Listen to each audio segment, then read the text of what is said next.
Welcome back to Tana TCG. We're talking about Zacian VSTAR in this early deck preview, and I'm very excited to show you this list.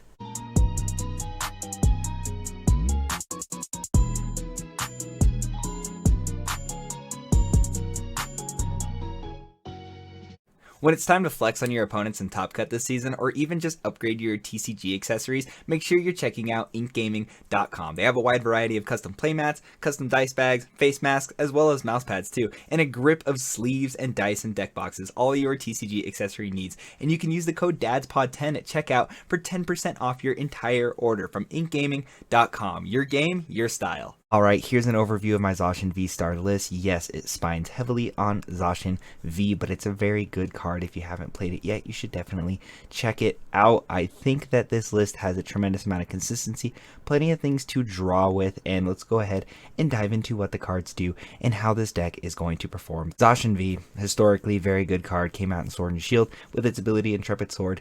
You draw 3 cards into your hand. If you have any metal energy in those 3 cards you draw, you may attach them to this Zacian V, but it does end your turn. And for 3 metal energy, you do Brave Blade for 230 damage, and during your next turn, this Pokemon can't attack. So we do need to play plenty of switch cards and plenty of outs to be able to pivot and swing between Zacian Vs as we see fit. Zacian V-Star is really the only new card added to this list, but it is an incredible card. For 2 metal and 1 colorless, it does Breaking Edge for 200 damage, and this attack isn't affected by weakness, resistance, or any effects of your opponent's Pokemon. So it has a shred attack. There is nothing that can stop Zacian at this point. And its V-Star power for 2 metal and 2 colorless does Star Sword for 310 damage, and it does 30 damage to itself, which is a mild drawback, but being able to hit for 300 plus damage for a reasonable energy cost is pretty busted. We're playing 3 of the Mysterious Tail Mews that came out in Celebrations to be able to look at the top 6 cards of our deck once this Pokemon is in the active spot and grab an item card that we find there. We do play a tremendous amount of impactful items to help us get set up or just pivot around the deck as we see fit, but this is a very useful card because of the items that we have in this deck. We are also playing a 1 of Oranguru to be able to trade a card from our hand with 1 from the top of our deck with the Primate Wisdom ability. Primate Wisdom is very important in this deck specifically because of Intrepid Sword and Professor's Research. We do have a lot of important things in this deck that we really don't want to research away, so at least Primate Wisdom will allow us to protect at least that 1 card if we need to, but also if you're going to finish your turn with an Intrepid Sword, if you have a metal energy in your hand, you're actually able to put it on top of your deck and Intrepid Sword into that energy for the mild amount of acceleration that Intrepid Sword provides. You're also playing a 1/1 line of the Galarian Meowth plus the Galarian Berserker for its Steely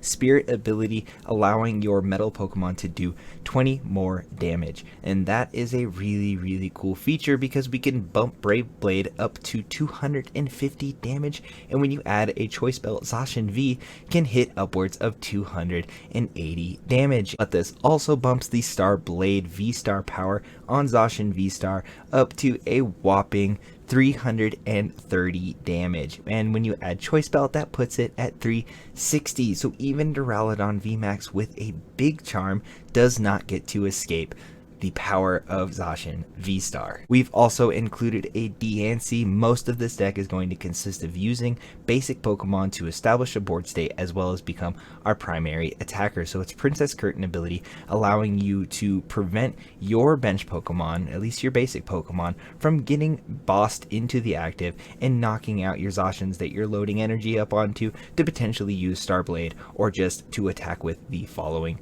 turn. It also has the attack Spike Draw for 20 damage, and you draw 2 cards, which is actually very important to be able to chip into things with larger HP, such as the Arceus as well as the Palkias, so on and so forth. If we're not able to get the Steely Spirit Meowth into play, that Spike Draw might actually be very impactful.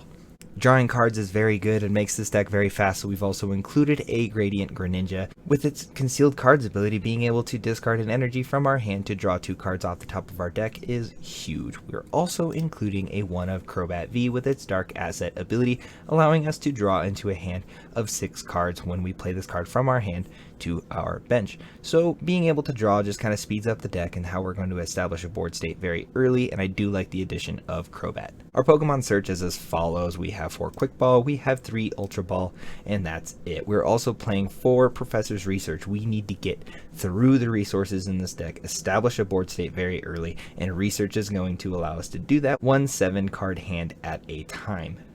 We're playing 2 Boss's Orders to be able to gust the appropriate Pokemon into the active. We are playing 1 Raihan to be able to accelerate a basic energy from the discard pile and go into our deck and grab any card. We're also playing 1 of Silene, allowing us to flip 2 coins and put a number of cards up to the number of heads from your discard pile on top of your deck in any order. In Lineage with concealed cards, as well as the Spike Draw on Diancie and Intrepid Sword, you can really make impactful plays. In a perfect world, you land 2 heads and you're allowed to put, let's say, Cross Switchers or Metal Saucers on top of your deck. You have things like Celebrations Mew that allows you to go grab that item card from the top of your deck. You have concealed cards that allows you to draw into those 2 cards when discarding a basic energy. And you also have Spike Draw and Intrepid Sword allowing you to give you access to those 2 assets that you just put on top of your deck. So Silene is very, very impactful in a deck like this. Mid to late game, very, very good. We're playing 4 Metal Saucer. Actually using the concealed cards to discard our energy makes for a pretty solid energy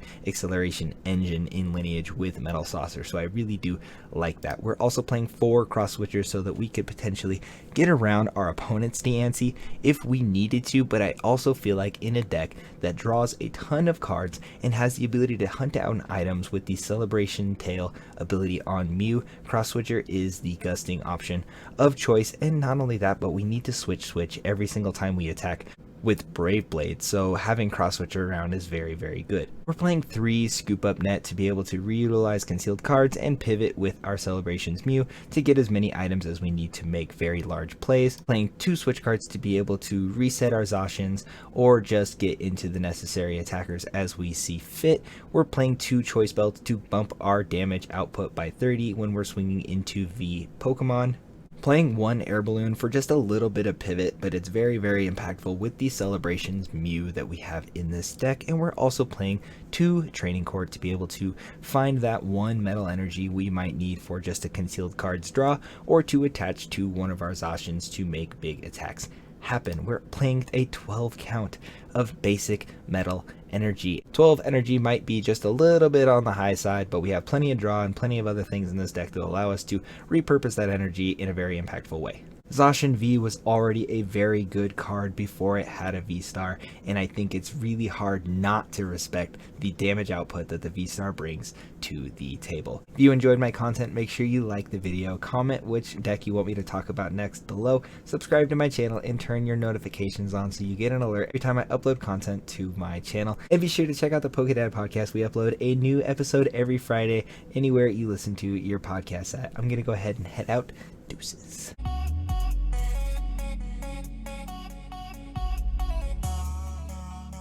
We're talking about Zacian VSTAR, and I have had way too much coffee to do this right now. Guillermo, here is your blooper.